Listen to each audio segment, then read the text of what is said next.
Jay, did you comb your hair this morning? No, it's still uncombed. I haven't combed my hair since working on Little House on the Prairie, to be honest. 82, 81? 1981, I think it was.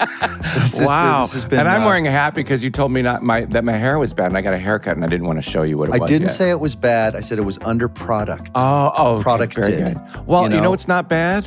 What? Next episode of SmartLess here comes. SmartLess.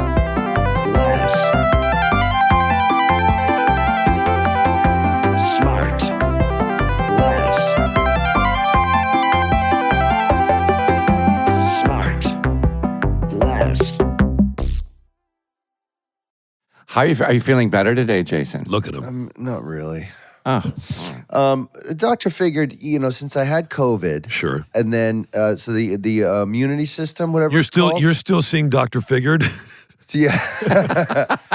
She figured that my system's all run down, and so that's why I got the head cold from Maple right afterwards, and why I can't lick it. She must have gone to. Sounds like she went to a hell of a med school to put that together. You know? Man.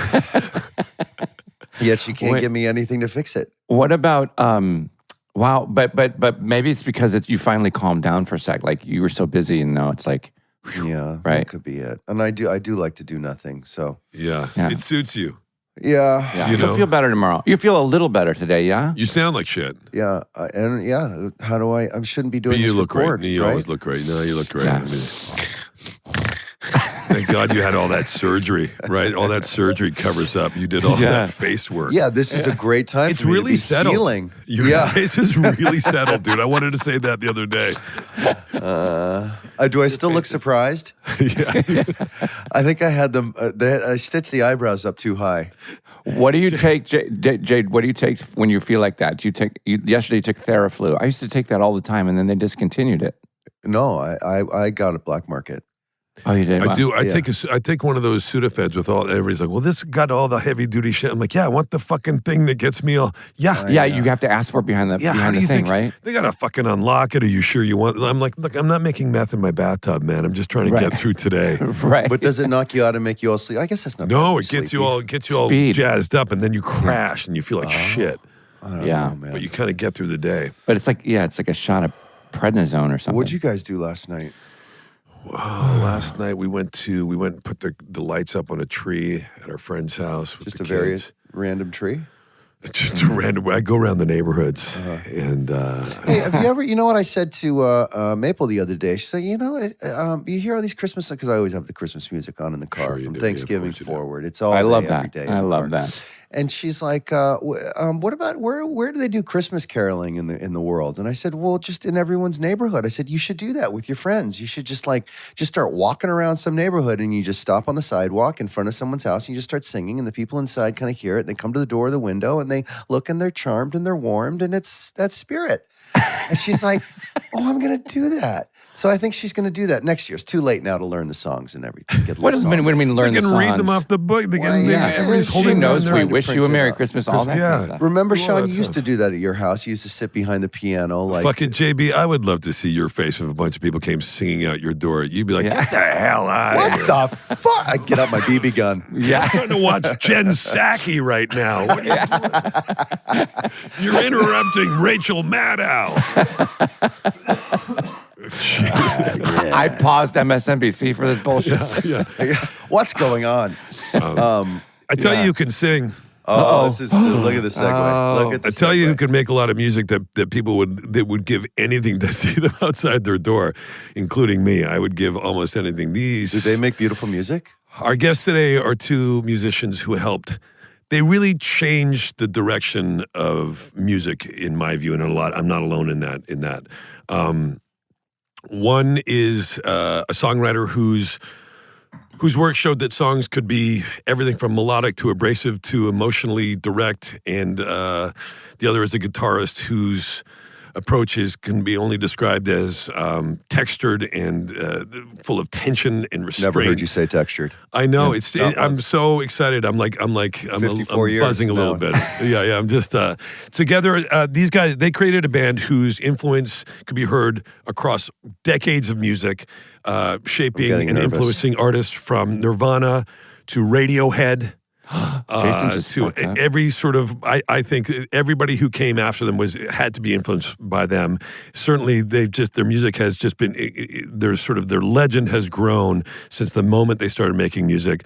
Please welcome Charles Thompson, also known as Black Francis, and Joey Santiago. They are Pixies. Oh, wow. Jesus Christ, Will. What have you done? You guys. Good morning, Ben. Wow. Hey. Everybody else. Dude. Oh, Willie. Guys. Willie. Guys. Yeah. Will, are your pants even on? This is.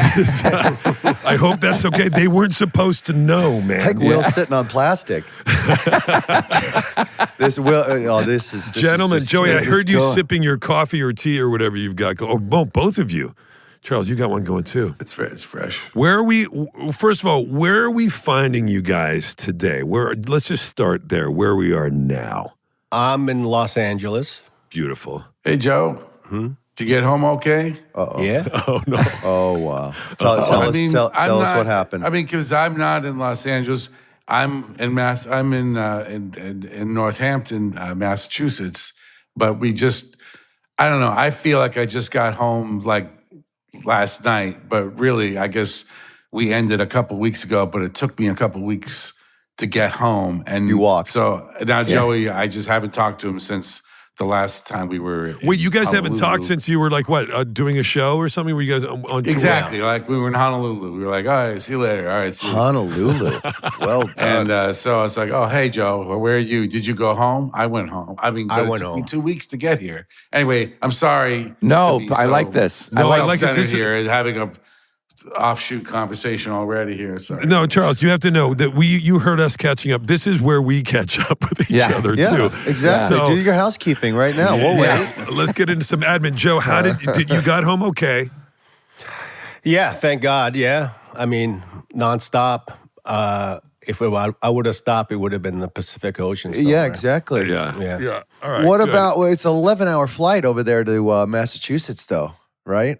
That's a big trip. With a bunch of other big trips, though, that were right behind it. So it was sort of, I did binge watch. I'm getting very cranky with the media available. I like it when I have to download a bunch of YouTube videos to get me through those like 12-hour flights and stuff. Yeah. And I feel terrible. I wish I had more patience for the films or television programs, but I get all, I don't want to watch this. And then I change it. I don't want to watch this. And then What'd you binge watch? What'd you terrible. get And to? I have so many options. You know, like do you remember People's Express Airlines? Sure. Yeah. You could, I think it was like $149. And didn't you pay like when you got on the plane? Yeah. Like you paid like some guy who came down the aisle. And I remember paying in cash. Yeah, for like snacks, to fly to for LA. movies. Oh, wow. And Yeah. you brought you could bring a lunch. Everyone brought back a brown bag to lunch. It was an economical way to fly. I remember because I grew up in Toronto, and they used to do. You could go to New York, so we'd take a bus to Buffalo Airport, and then you could pay, and it was like $100 to fly to New York from Buffalo. And it There's was an airline Yeah. out there that's proposing you could stand up. And apparently on this airline, you can roll the windows down, too. Roll the window. You can. That's what they said. They fly at a real low altitude, roll the windows down, relax. You know what I was amazed by? I just learned like a year ago, like, when you look at the stats when you're flying, that it's like 70 below zero up there Wow. Oh, Sean. outside. I didn't know it was that cold outside. I don't know. I think Sure, it was- it's really cold when you get up there. I didn't Have you know ever it was seen that cold. videos of people climbing mountains before? Yeah, but it's not 70 I mean, below. they're not in Hawaiian shirts most of the time. I don't know if you noticed that. They're not in Speedos when they're going up Everest, dude. This would have been a good question for us to ask. What was that scientist we had on that I marveled? I really impressed him with my skills, my questions and stuff. Neil deGrasse. This would have been a good question for him. Since we're closer to the sun, why is it cold? Listen, we got Pixies on. We're wasting time. We're I know, talking sorry. about guys. This is really cool. Gentlemen, this is really, really cool. So, you guys, I love when great things start from basically chance encounters, if you will. You guys lived next door to each other. Is that true? There's this. Well, what's the name of that that dormitory, Joe? That's Sylvan. Sylvan at UMass Amherst. There's like Yeah. 3 buildings called Sylvan or whatever. So, well, yeah, I guess they're all Sylvan. Anyway, what do they call those, Joe? They're Suites, right? you have like 7 roommates. You know, it's like a suite. You know, and you share. It's kind of like a little. It's like a cinder block building. It's literally like a. I shouldn't say it's like a prison because I've never been to prison, but it's like kind of like a prison, you know, like without bars. But it's like, you know, really, you know, rudimentary kind of. There's like a living room, and then there's like 3 or 4 bedrooms, and then there's a bathroom shower area, and there's about 7 of us in a suite, you know, and so we were in the same suite. At our freshman year. You just freaked Jason out because he's thinking about the communal shower already. I saw his arms go up. Jason, I mean, Yeah, you're out. You're gone. I'm just not going to shower until junior year when I have my own apartment. So this is at this is at UMass Amherst. Yeah. And this is what year is this? Like 84? Am I going to say, or is it earlier? Something like that. Yeah. 83. 83, 84. wow. You guys are sharing this cinder block suite, as Charles, you made it sound so beautiful. And so you guys are in there, and what happens? Who goes, hey, do you want to start a band? Like, I just love this. Charles was playing. You had your acoustic guitar already, and you were playing. I a had lot. some annoying songs that I would like kind of play around the dormitory on a regular basis. And Joey was kind enough to kind of sit in and kind of plunk along. He got his guitar out, and you know, neither one of us were like what you call you know, guitar weenies or whatever, you know, where we're like hanging out playing the guitar all the time. We weren't that. We appreciate the art form, but we weren't like, you know, we weren't beholden to it or anything. were you like looking that. for people to listen? Did you care? I don't know. I think we were pretty like. We didn't know what we wanted. I think that, like, I remember I worked at the university campus store, and, you know, they had the radio on, you know, you win tickets tonight, you know, to, I remember it was James Taylor, I think it was, and nothing against James Taylor. But, you know, at that time, that wasn't necessarily at the top of my list, but call now, I called from the back room, and they gave me a pair of tickets. Joe, do you want to go see James Taylor tonight? Okay.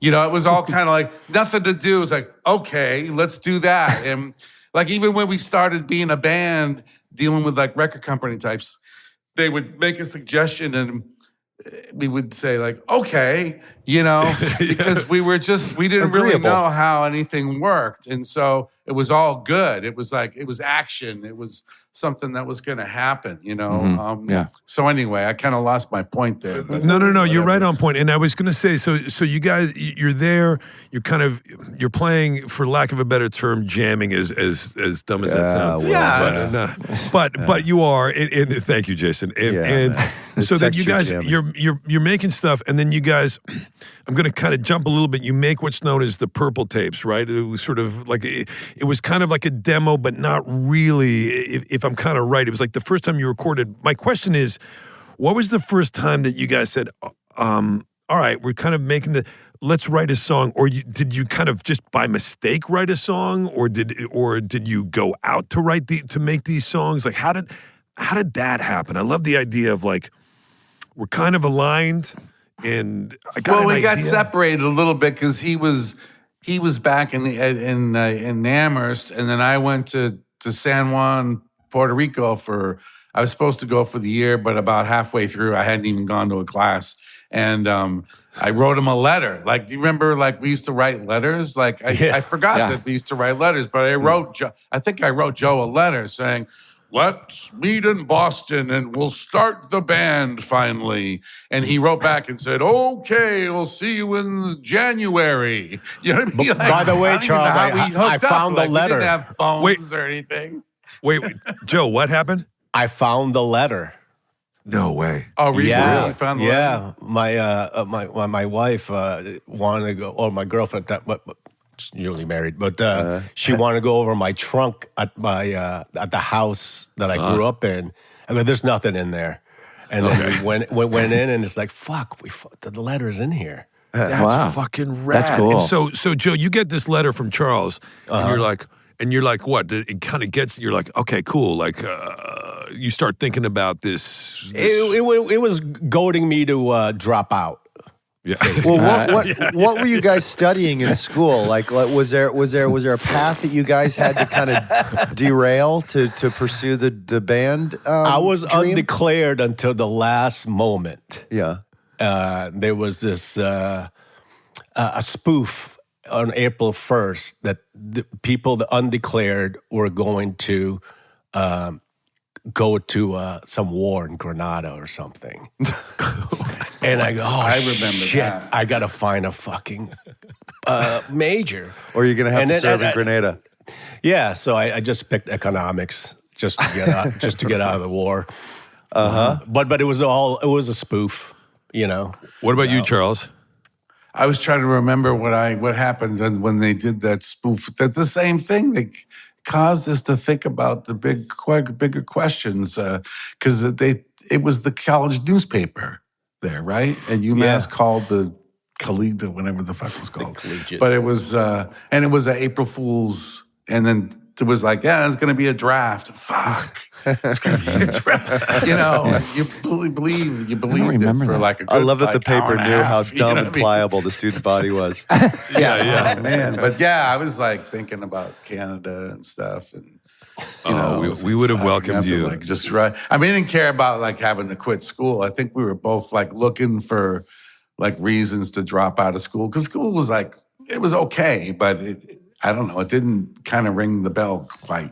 But clearly, you guys weren't novices at playing music, right? At this point, you guys were you kind of knew what you were doing. No. A little bit. You knew some chords. How about that? Yeah. I mean, I mean that in the best possible way. I don't mean that it was bad that we didn't know what we were doing, but it wasn't like we were like, shit, we've been like slaving away in the, down in the basement, for so many months now or so many years no, it was none of that. It was just like a little rinky-dink once in a while. Then let's drop out of school, start a band, see if that happens. It's amazing. And then I'll meet you in Boston, and we met there, and he had an apartment on one side of the park. You were over there by Berkeley School of Music, Joe. Remember you had that brown apartment, you had that epiphany where everything was brown in your life? We'll just come back to the Charles, brown why epiphany. am I so depressed? And you go in my fucking place, it's all brown. It's like, this could be the reason right here. Everything's brown. So you guys come back to and then first. And I feel guilty because Joey, like today, sometimes he'll don the brown and he'll look nice. You know what I mean? Yeah.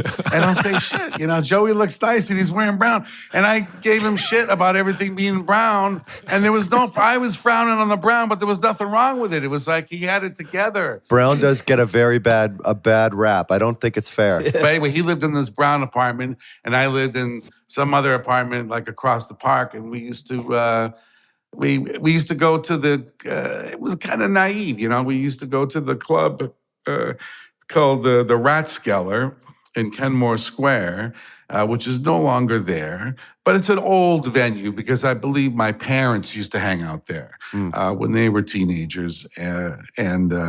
Anyway, we used to time how long the sets were for the bands because we had to figure out, well, how do we do that? How do we get from just having a couple of rinky-dink tunes on our guitars here to having a full-fledged band where we're doing what those kids are doing. Yeah. And we used to hang out in clubs in time. Oh, we need 25 minutes or whatever.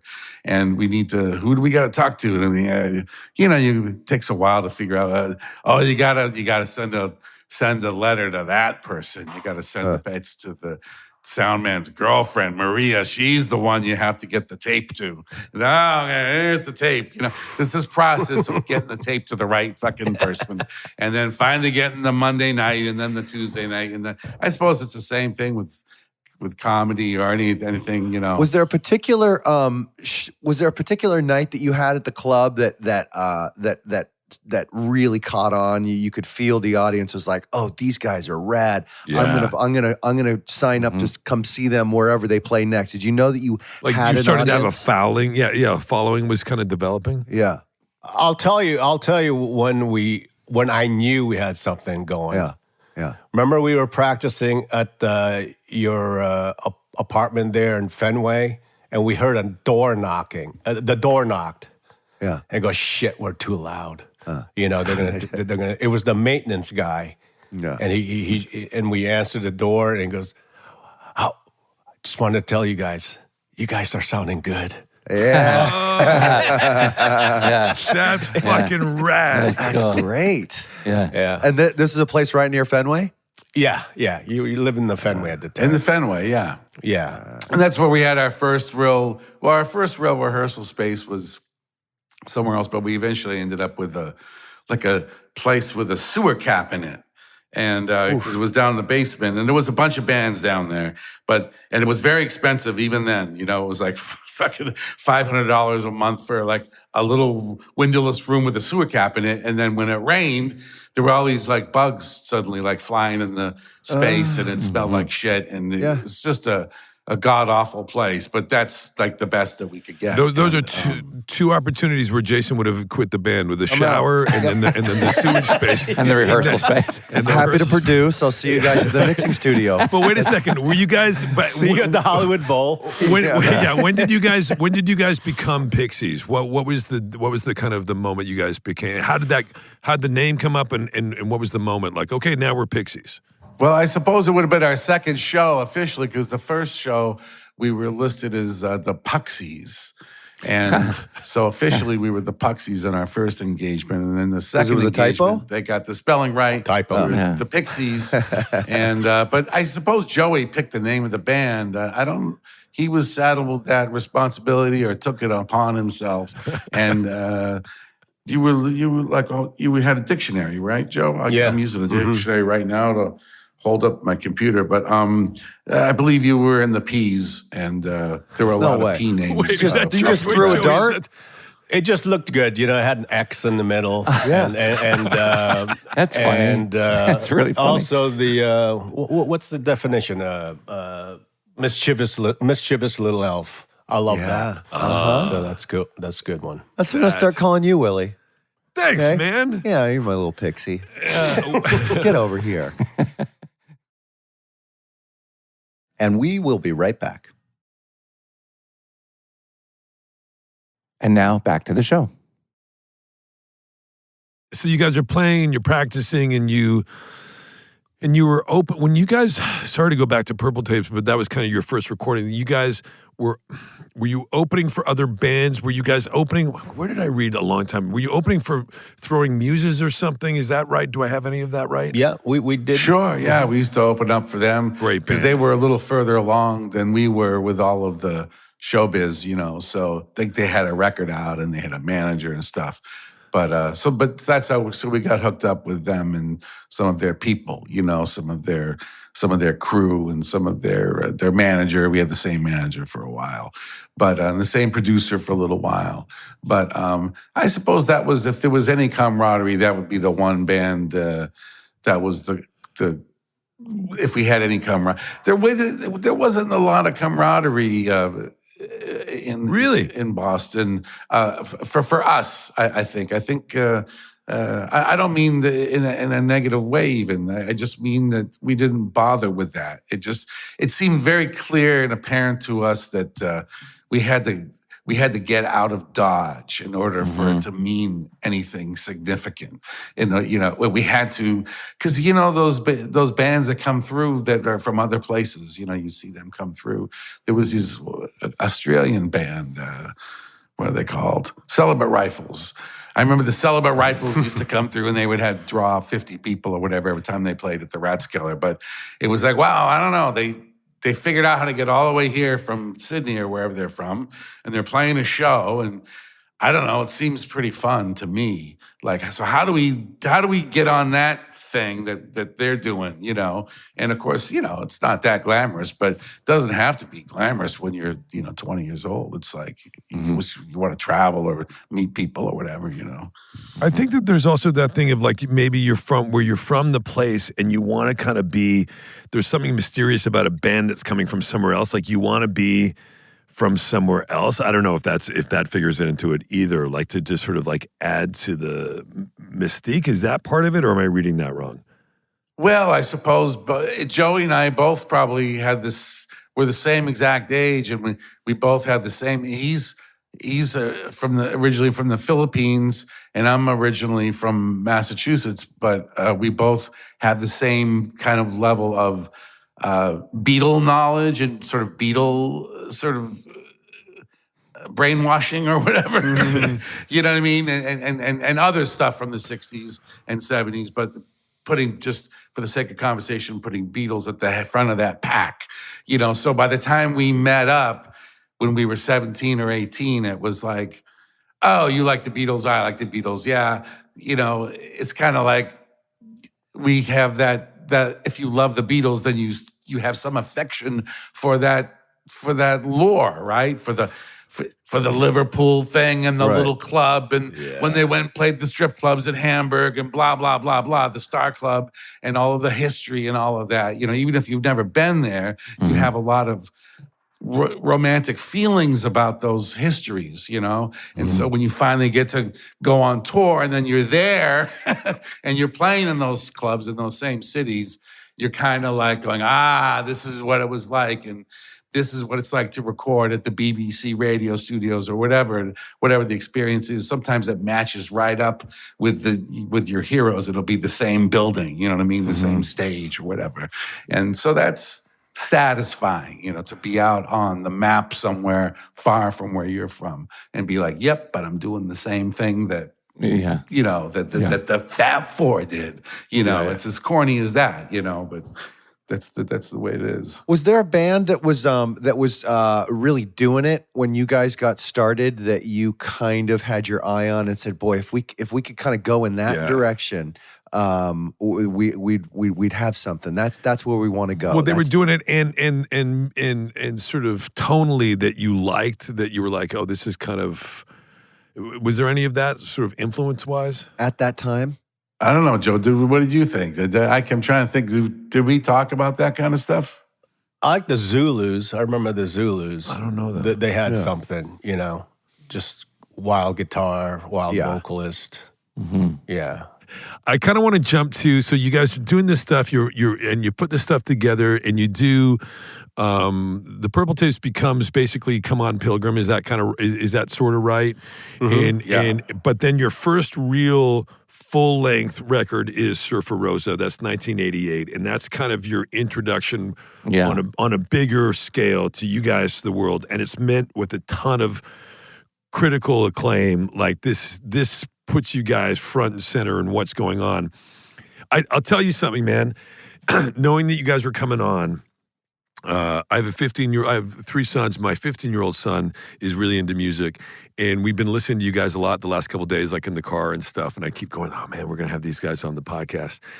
And I was playing some of your songs, and I'm like, yeah, this record came out in 1988. My son's like, no fucking way. Because it seems it seems so relevant musically. It seems so everything about it just it seems so, for lack of a better word, modern or current or whatever. And you realize kind of how ahead of the curve you guys were in terms of just sonically, I think. Yeah. And I know that, and I'm sort of jumping all over the place. I know that since you put out 5 records in a really short period of time, and then you took a break for a number of years. And it was almost like after you guys, the first time you broke up, people went like, oh, oh, we missed that. We didn't realize at the time how great these dudes were, what these guys were doing. Fuck you. Yeah. Was there a sense of fuck you? Okay, fuck, let's hear it. Was there ever fuck you? Like, or we told you so, man. We were making, and when other bands started coming, because I know everybody, I mentioned in the intro, like Kurt Cobain, the guys in Radiohead, they've all talked about how much you guys influenced them. And when you kind of like, is there a little bit of like, yeah, we're trying to tell you that, man? No. I don't know.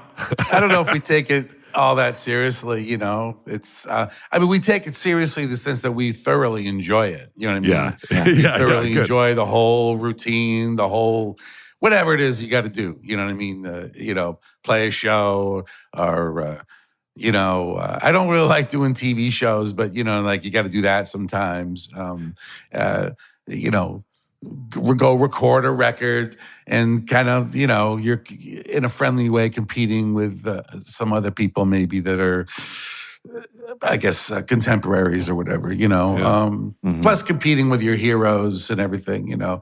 So it's all really fun, but, you know, you can't take it too seriously. I don't know, especially because I don't know if it's not like I feel like we went to music school for 20 years and slaved away for, you know, trying to just absorb all this stuff and worked so hard at it. I mean, we just love it and we like doing it and we're not, I don't know. So if other people like it, it's like, oh, good. You know, I like you too. But Charles, you talk about like doing TV shows and stuff, and then I wanted to get in this, and this is all in no particular order because I'm just kind of vomiting my my obsession with you guys. I was thinking about how much, you know, the influence you guys have had. Well, first of all, I was thinking like in media, like if you think about where is my mind, where you guys felt about where is my mind being the last song comes up a lot, I'm sure. So I'm sorry, forgive me.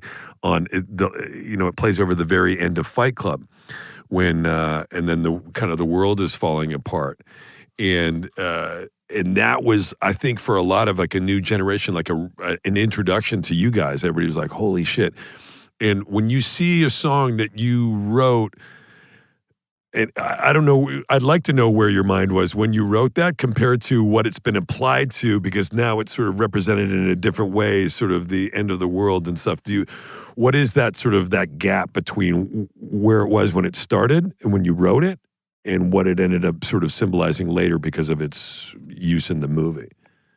I don't really know. I don't have a lot of memory of putting it together or feeling that it was important, so notable or anything like that. But my girlfriend was usually I played in the bathroom, you know, because it was the one private space in a little apartment, right? So, but she was in there doing makeup and said, and I was in the bedroom with my guitar playing those chords and kind of working out maybe an arrangement of the song, and she stopped what she was doing and said, finish that song. She said, that's a good one. And I went, oh, okay.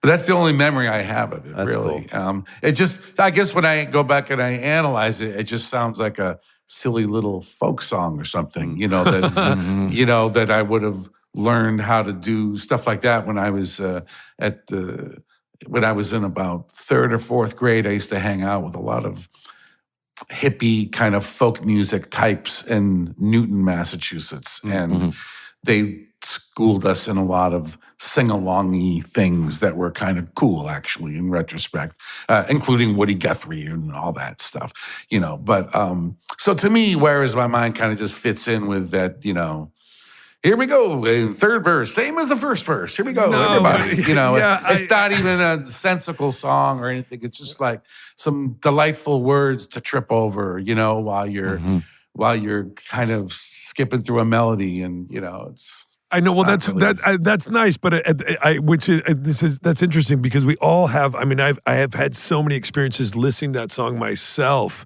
in sort of deep moments, and that sort of haunting that Joey, that guitar, you know, that whole like it just and it's had another life, as you probably know, like on social media and TikTok. Like my kids see it all the time that it's used in all these different ways.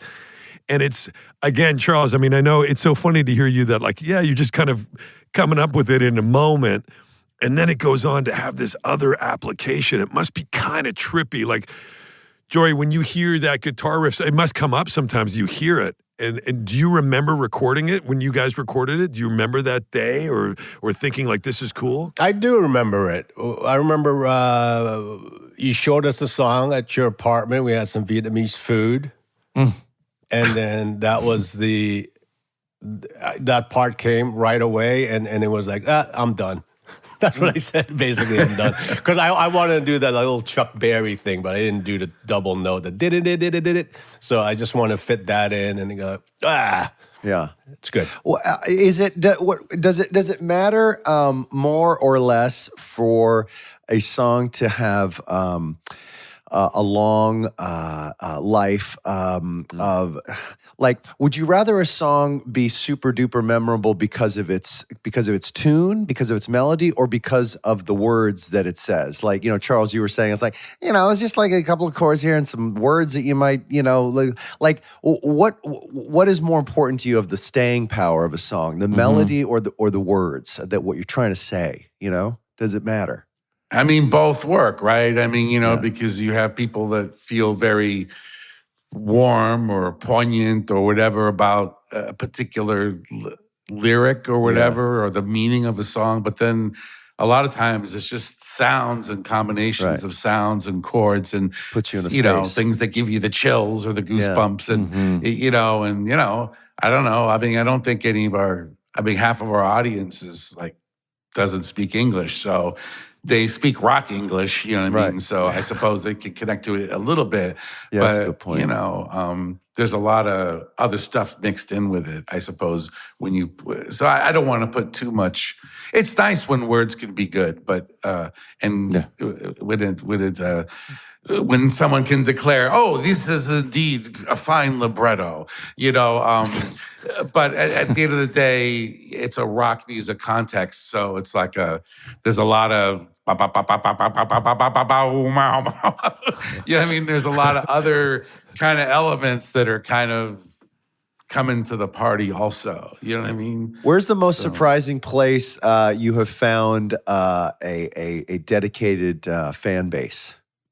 What corner of the world are surprised you? Like, wow! Like, do you like show up in Lisbon and all of a sudden you're like, wow, we got a lot of fans. It's like we found that in Iran. We have a big audience. No joke. Yeah, for our podcast. No way. Really blew our minds. We were like, what? What? We're lucky enough to have a pretty far-flung audience, but I don't know that. Like I don't know if we've discovered that enclave of like whatever, someplace in somewhere way off of the beaten path, like I don't know, like inner India or somewhere like that, where they've somehow discovered our music or whatever. But we do play a lot of places, so I'm trying to think of some place we've played. I mean, talking about like Portugal, like we do really well down in Portugal. So there you go. What did you guys think about Charles and Joey? What did you guys think about? What was the way that people used to talk about? They used to try to like, because I hate when people get categorized, but when they try to like call it like the soft, quiet, loud, or whatever. What was the term that they used? Do you remember that they used to try to describe you guys?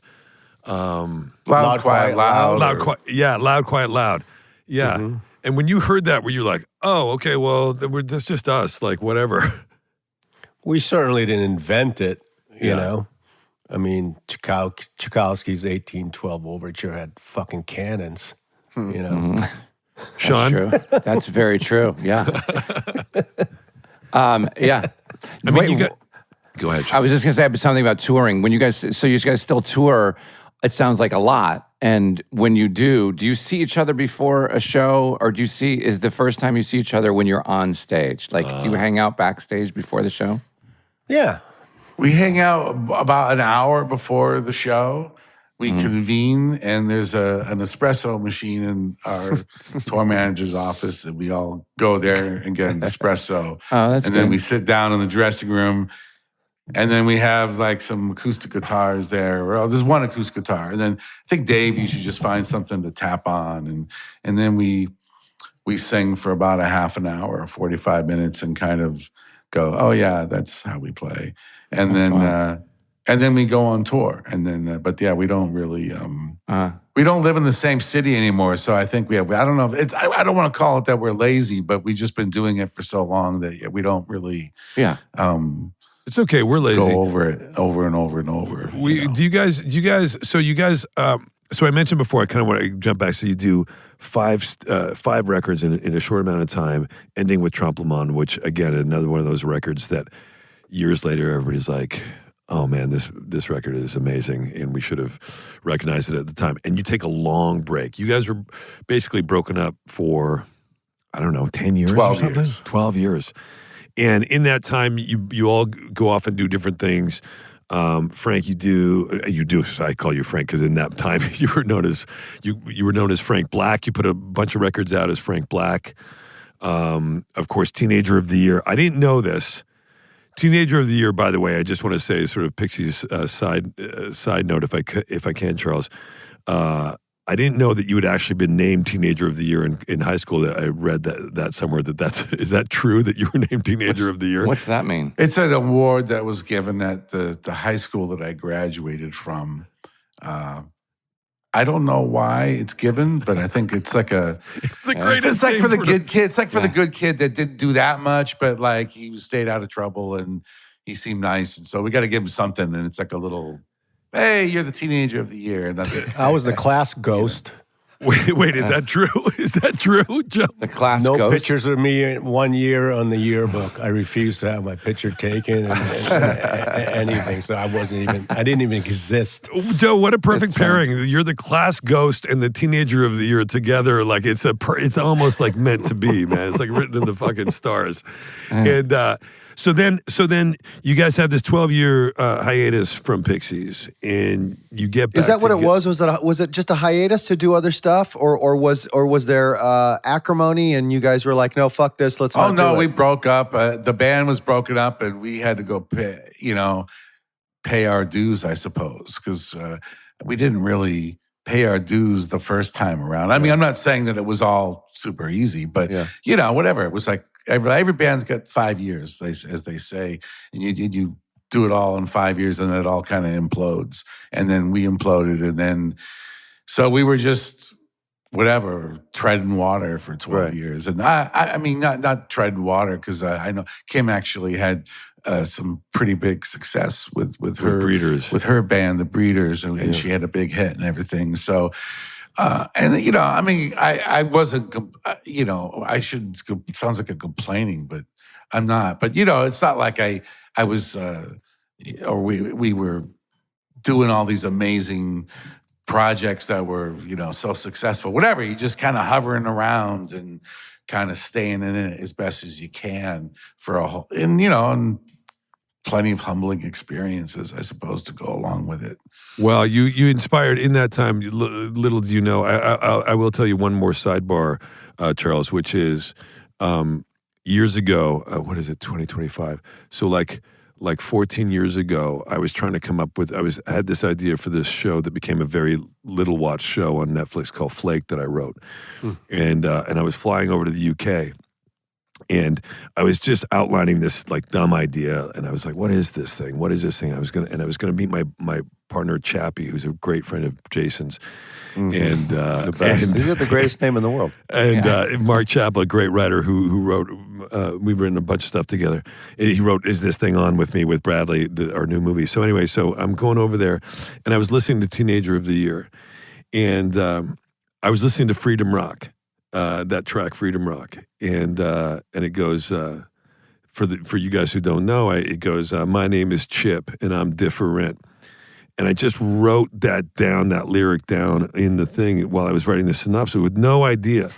And later, a couple days later, Mark and I were writing, and I looked back at my notes and I said, this guy's name, and it really helped me kind of get into this character that ended up becoming this character Chip in my show, and it was based on listening to Freedom Rock. So just so you know, when you thought you were doing nothing, you ended up years later really inspiring me. So thank you. That's cool. That's really cool. I'm glad that worked out.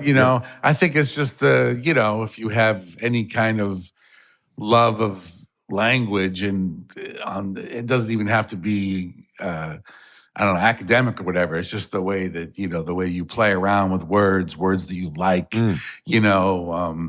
sometimes you find a word or a name or something, and somehow you incorporate it into your thing. Yeah. We'll be right back. And back to the show. Anyway, so you guys go do that, and then what happens? What is the moment? 12 years after you break up, who calls whom? Who goes? Because you guys all get back, right? Joe and you, Charles, and Kim. You guys, what's the moment? Who makes the first call? Who has the idea? Like, fuck, let's get the band. Yeah, was it just a text that said "you up"? No, because it was still kind of, believe it or not, I suppose people send texts, but I think that we, even in 2003 or whenever this was, people weren't quite glued to their phones Was the it way fax? the way they are now. But I did an interview on a radio show in London, and it was an early morning show, a lot of joking around and they're like a bunch of Brits, and they're talking circles around me, and they're kind of being all nuanced and everything. I'm only getting half of what's going on. But anyway, I start kind of trying to joke around with them. They're saying, do you see the other band members? I'm like, yeah, we jam all the time. And I'm just kind of being sarcastic, and kidding around a little bit. And then they knew I was being sarcastic, but they decide to pretend sort of that I wasn't. It's like, oh, we got you. You said it. You said you guys are back together and you're jamming. But I was being obviously, like I said, not serious. But after I left the radio station, that was their little thing that they talked about, I guess, the rest of the show or whatever. Because by the time that I got home to my hotel or whatever, like, I don't remember barely, but there was a world, remember where suddenly CNN was 24 hours. And so everyone was kind of aware of like the ticker. Yes. Yeah. The kind of the idea of a ticker, of a news ticker, and for most, I suppose, Joe Blow people, common people that weren't like following stocks or whatever, it would have been the CNN would have been the ticker that they would have been aware of. And somehow our reunion made it onto the ticker. And so like people started, so I don't know, Joey might have called me, I think, and said like, what the fuck is going on? Because I'm watching CNN here and we're like back together. Joe, Joe, you're reading the ticker and you're like, Joe, you're like, what the fuck, man? Are we getting back together? Like, what's going on? I was pissed I didn't buy Apple. Yeah. No. Get in line, man. Yeah. Yeah, I suppose, yeah. I kind of remember a little differently, but yeah. Yeah. I love this. Yeah. I do remember Charles calling me. I guess I didn't have CNN, you know. At the time. I try not to I still try not to watch the news, you know. That's smart. I guess it's always been bad. But especially now, I just can't fucking watch it. Yeah. But anyway, he called and then that was it. Wait, that's it. The rumor, I think I asked the rumor.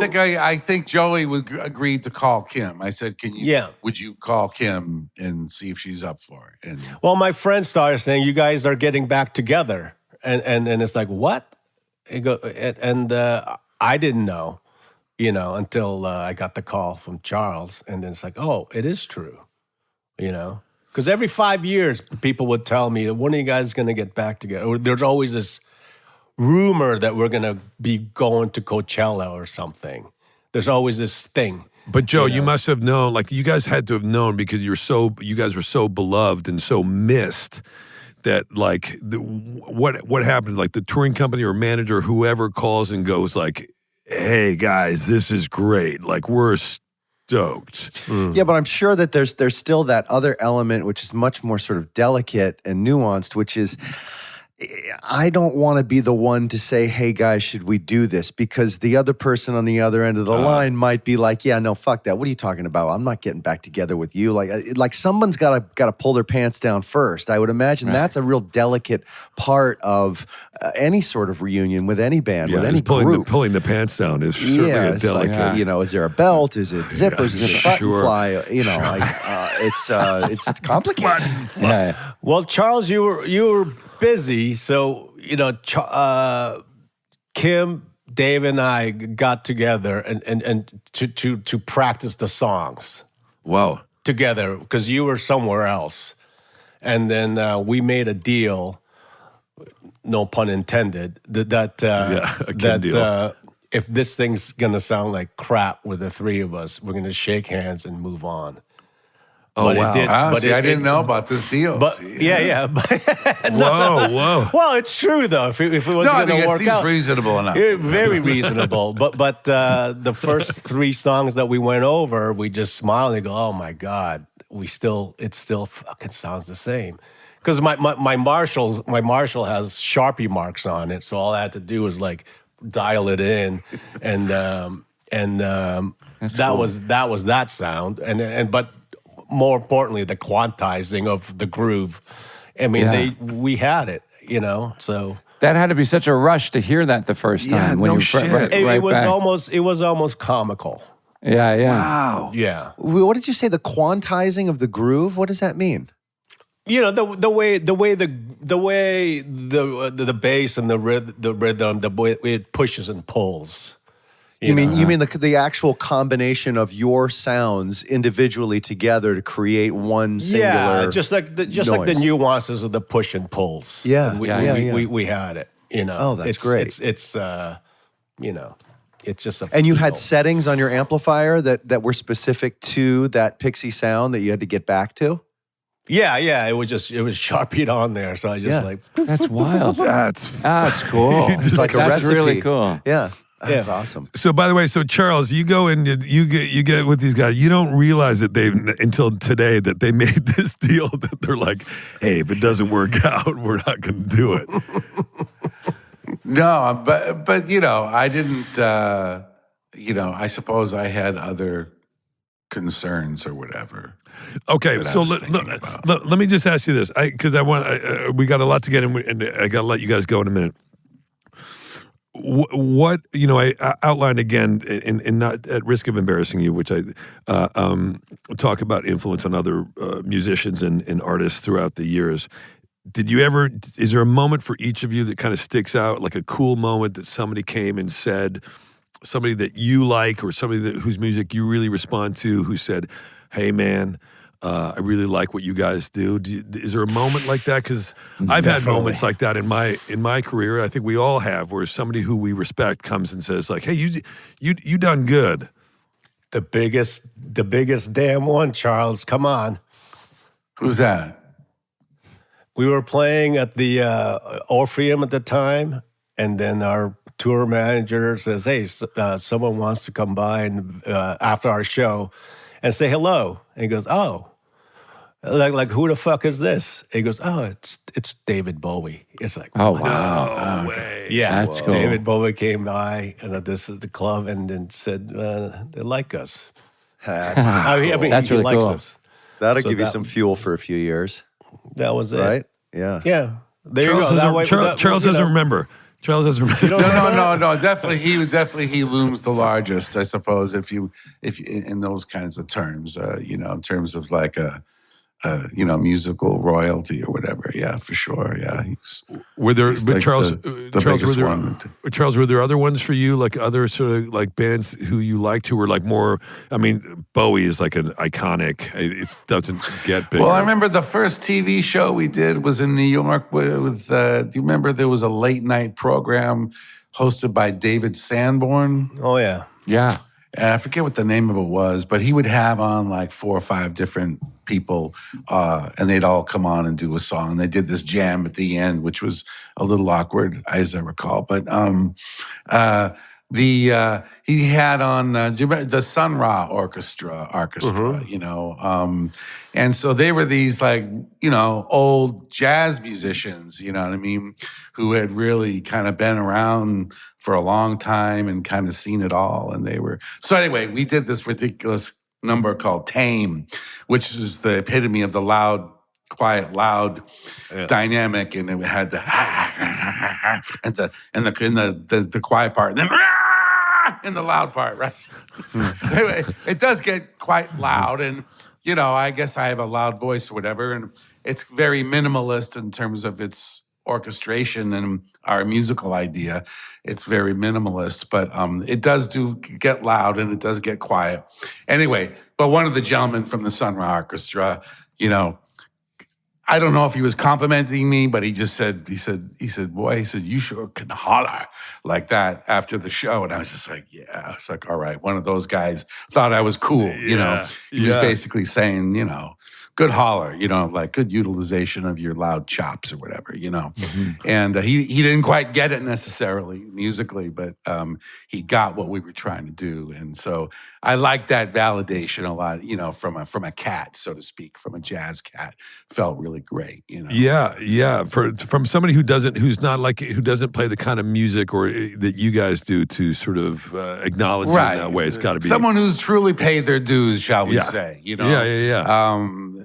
To get validation from them or whatever. I felt like, okay, all right, so maybe we're on to like something. It's real or something. It's got some sort of, mojo or whatever. We have some sort of magical thing going on. It is. We are special. We have something. Yeah, so, we're good.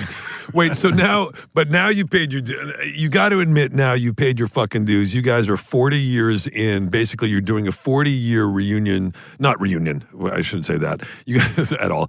You guys are doing a 40th kind of almost like an anniversary tour, if you will, this year with your. Is it your 9th studio album? Is that right? 9th or 10th? Something like that. Right? The night the zombies came? I'm not sure about this 40th anniversary angle. I feel like that's me. That's me saying Joe that if it was like 50th, maybe we'd be like, all right, we got to own it. We're like really old and we've been doing it for 50 years and whatever. But 40 feels a little bit like, shh. Like, do we really need to like talk about like how long it's been going on? No. Just like talk about you, So I don't mind you bringing it up. I'm realizing because we don't necessarily choose the hook. That maybe a publicist or somebody is employing to promote your next little run of shows. And recently I learned it was like 40th anniversary. And I'm like, fucking man, 40th anniversary. Yeah. Well, listen, this is a good note for your publicist right now. Your publicity team will let them know to drop that from all materials going forward. But you guys are going on tour. It makes sense. I get it. It's a good hook. But whatever. I guess I'm a little, what's the word? I guess I'm vain is what it is. Is that what it is? Yeah, we are too, man. Yeah. It's hard to imagine that Jason's vain by looking at him, but he is very vain. And so do you guys, when you go out on this tour this year, you just finished, it sounds like a couple weeks ago, a show, but when you go out on tour, how much, because you guys are so prolific, like as I mentioned, your 9th or 10th studio album, how much do you mix up new stuff with stuff? You've got to have people going like, please play Here Comes Your Man, which is just like, or whatever. Like you must have, do you play some of the songs from across your catalog? Sure, yeah. Mm-hmm. We usually rehearse up like 50 songs and then we just call them out, when we play a show. And then, we kind of know which are the top 10 and we know which are the ones that we like to play that sound good, I think. I don't know if everyone gets to scratch their itch with the set list that's chosen, but, there's a lot of songs that, kind of like they fall flat or whatever, you think, oh, that one they're really going to go crazy for. But then when you do it every time, it's like, it's okay, So I think it always kind of gravitates towards we just learn a batch. Our yeah. brains can handle about 50 numbers. But And then that's we're a just lot. Like, all right, let's just fucking go on tour. By the way, Charles, that's a lot. 50 is a lot. Joe, do you have a song that you have always loved to play? Like when you just start to play it, do you have one? I mean, I'm sure it's hard to narrow it down, but do you have one that you kind of get into that, into a thing with it, and you just love it? It depends on the it depends on the night. I do like to play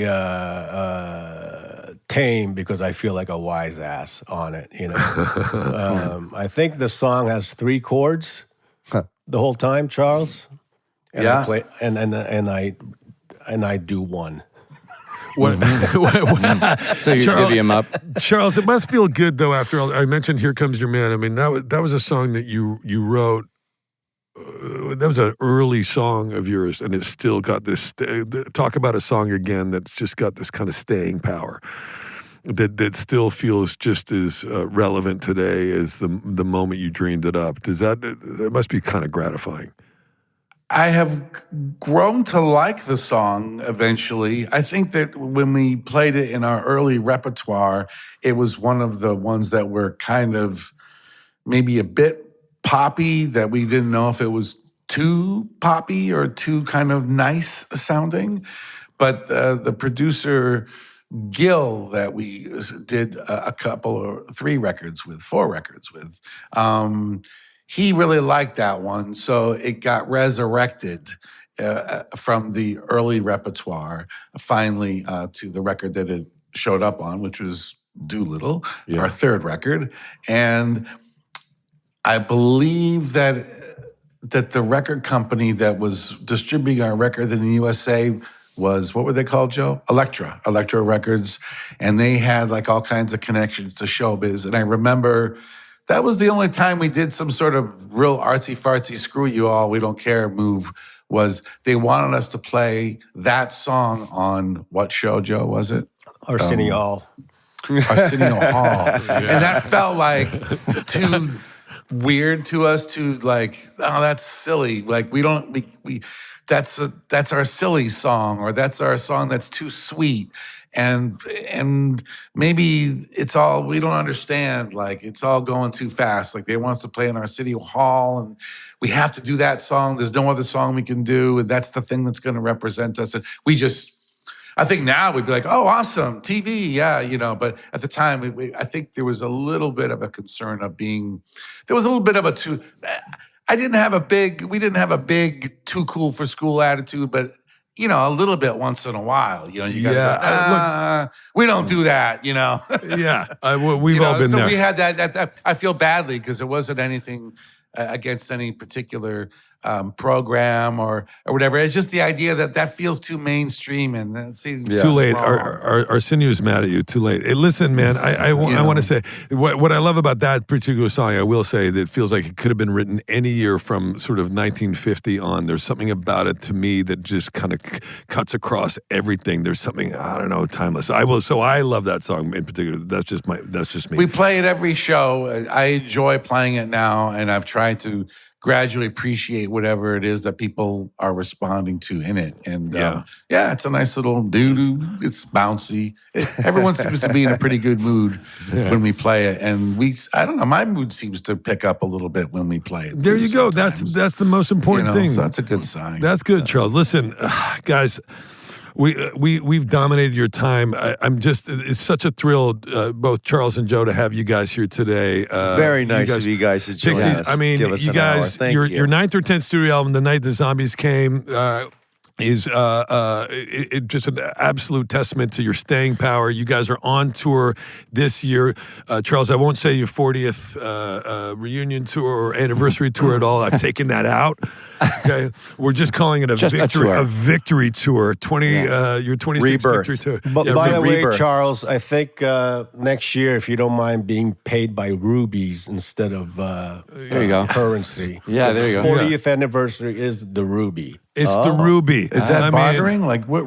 no money, just gems. Wedding anniversary is Like ruby. diamond, ruby. So it's ruby. ruby. Okay. Oh, it's like stones. Yeah, Stones. we're stones. So next year we're going to be I'm paid into that. by Yeah, we got a rubies. guy in Antwerp who's going to be muling some rubies to you, Charles. So it's all good, man.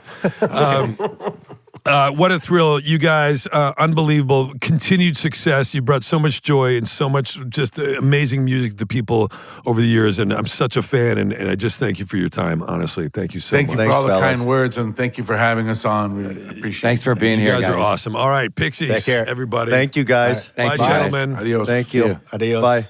Bye. Guys, That was pretty amazing. Yeah. that's what a thrill for me to have, Yeah. to have I love that. Pixies on. Yeah, I remember in college, I think they started in mid '80s, and in college, You were here for when we were talking to them, right? but I mean specifically, was it like '85 or '86 or something Something like that. right? Yeah. Yeah, and I went to college in '88, and they were big on campus. I mean, I listened, I heard some of their songs, and I know a couple of their songs, but I didn't know anything about them till today. So it's really cool. I think I wore a T-shirt of theirs. In something. A lot of people had their T-shirts for some reason. I remember seeing and T-shirts. I think on the back yeah. it said "Adios," or was that a Sonic Youth shirt? And when They it always just had, said yeah, "Adios" cool, there at the end. Cool. I always you'd see somebody wearing like a Pixies T-shirt. You'd be like, all right, this person knows what's up. Yeah, this Right. one's cool. Unless it was JB, of course. Yeah, Which Right, just right, playing right. a character that's they're cool. just- Yeah. just- Right. All right. I would love you to play a cool character once. That would be Didn't fun. you wear a try Pixies so T-shirt hard. and Black Rabbit? Did you Yeah, have a that's Pixies- that's Yeah. what I'm talking about. Yeah, That's and I really took cool. it. The old- I took it. I was like, "Hey, can I have this?" When we finished, You because I have- want to you- be cool at home. I want to be cool, Dad. You have a Pixies shirt at home? Oh yeah, a couple of them. Let me come over and bring you some soup. Would you please? Yeah. I'm It's sick, not to man. steal your Pixies shirt, okay? It's not Yeah, to. come on up. We can just try on a bunch of stuff, I No, just we're not take doing some like a stuff off try you on. and put some stuff on you, just dress you up a little bit. What are you talking Take some photos, do a wardrobe Smear fitting. some lipstick on me? I'd love to put you in a bunch of my clothes. Wouldn't that be fun? If you just come over and I just put you in a bunch of my clothes? Fun in what Oh my God, And that for sounds so whom? creepy. Silence of the Lambs. Oh, I'd hey, love to Mick. see you in this. Oh, that reminds me of Sandra Bernhard in King of Comedy. She starts knitting him a sweater while she's got him all tied up. I'd love to see you in this. You think the sleeves are too short? Anyway. I haven't seen that in a long time. I think Do you remember somebody- that? Oh, here we go. No, do you remember that song? He's got his hands on one. I can see. It's, Yeah. It's Well, the they twinkle mentioned- in his eye. Yeah, go ahead. Well, they mentioned "Modern Love" by David Bowie, and I was thinking about those lyrics of think about it. "Modern Love." You know? Never wave. I'm standing in the wind, but I never wave. Bye bye. Yeah. SmartLess.